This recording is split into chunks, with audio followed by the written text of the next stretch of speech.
So, you want to build a home server but don't know what parts you need? Well, you've come to the right video.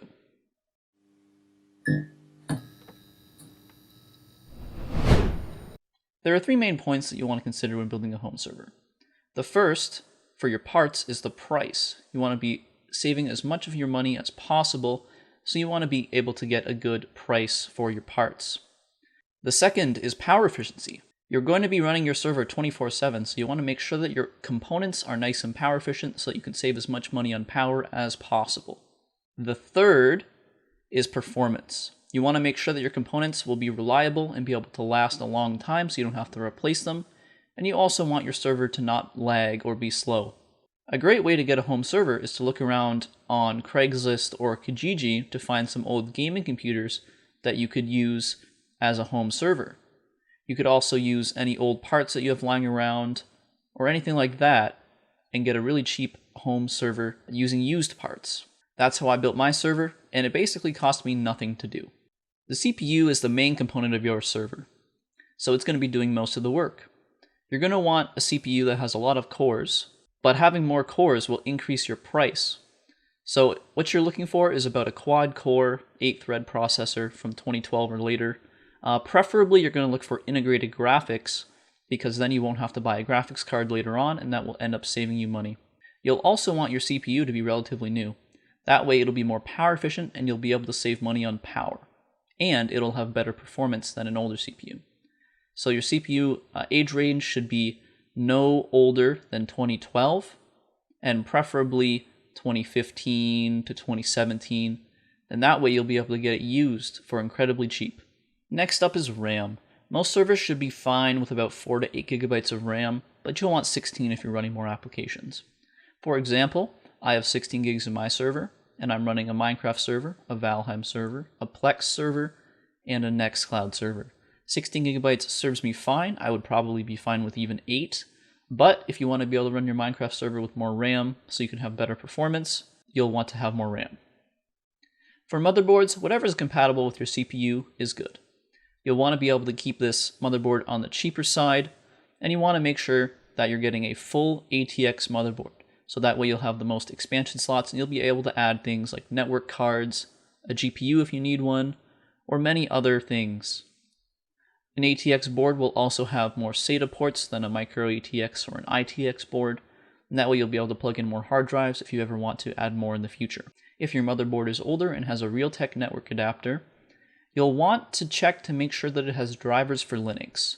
If it doesn't, then it might be incompatible with Linux and might have some performance issues or just not work at all. What you'll want to look for is a network adapter that is made by Intel, and that way almost all Intel adapters have Linux drivers, and therefore it's most likely to work with Linux. If your CPU doesn't have graphics, you will at least need a graphics card when you're installing Linux so that you can have a display output.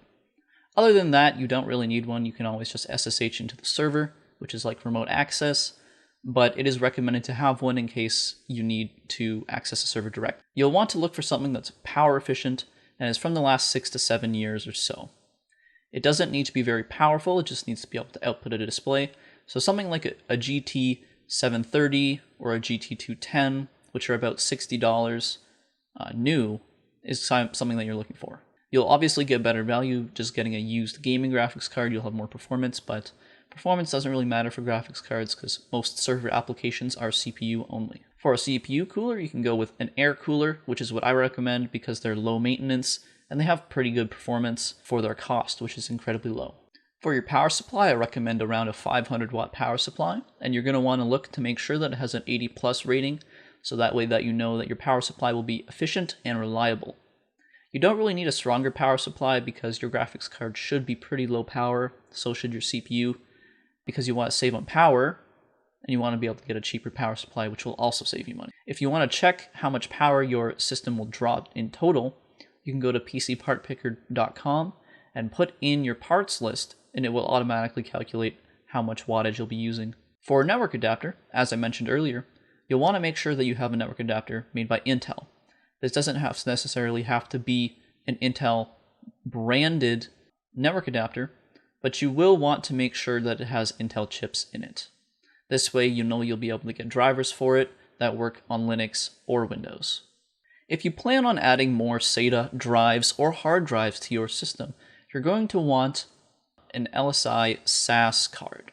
What this card does is give you some extra SAS ports using a PCI slot on your motherboard, and one SAS port becomes 4 SATA ports with a simple cable adapter. And these are great cards for adding tons of hard drives to your server. You just want to make sure that you get a good quality one. You can find them used on eBay for about $60.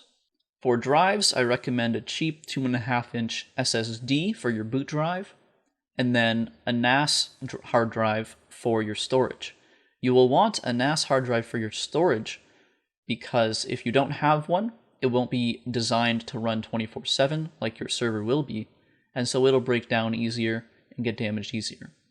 NAS hard drives are also able to isolate vibrations, so they will vibrate less, and they're meant to work with a ton of hard drives in a specific area. I have a Seagate Ironwolf NAS hard drive, and it's a great value for me. It was only $200 for 4 terabytes.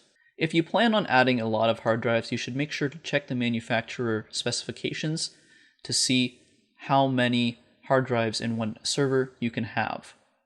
For my hard drive, it's only 8 hard drives, so I can have a maximum of 8 of the same hard drives in an area. If you want more, you have to go to a higher quality hard drive, which will have higher capacity and will also cost more. For a case, I recommend an older style case because they have a lot of hard drive mounts. The case that I have is a Cooler Master N400, and it has about 8 hard drive bays in it. This makes it incredibly easy to add more hard drives, and I plan on doing so in the future. I also recommend that you get a UPS, which means uninterruptible power supply. These are basically a battery backup for your server so that in case your power ever goes out, you have time to safely shut down your computer so that your server doesn't have any corruption or have any data issues due to the power outage. With that, you know about all the parts that you will need to build your home server. You can use this knowledge to look for used computers in your local area, or if you want to build a completely new server, I'll have a parts list on the screen now, and it will be linked in the description so that you can see what parts you'll want and what parts I recommend for a completely new server. You'll also find my server specs in the description. My next video will cover how to put together a PC, so make sure you're subscribed and hit that bell so you don't miss it. I also stream some of the games that I run servers for on my PC on Twitch, so check me out at twitch.tv/warriorox. That's all for today, and I'll see you guys in the next video.